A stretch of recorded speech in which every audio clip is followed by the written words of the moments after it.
tienda, la enfermera encima mira mal. Empanada, traje, pinchos, bebida y almohada, el hornillo y la tele de casa, y la tienda por si hay que acampar. ¡Ay!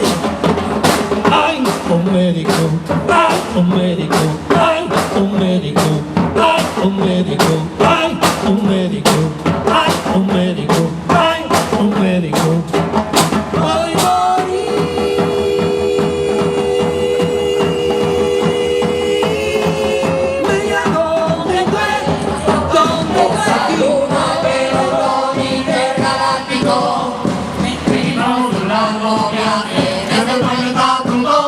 pues queremos estudiar nuestra evolución, queremos ver y compartir el día a día de nuestro vivir, analizar la situación, no se comprende tanta situación. En nuestra anterior visita, tiempos de transformación, eran los fantásticos años 80.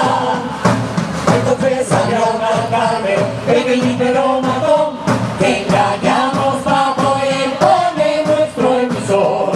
No sé quién fue, quién lo vio, que la brava luego todo se instaló, y de ese modo controlar qué va pasando en nuestra ciudad.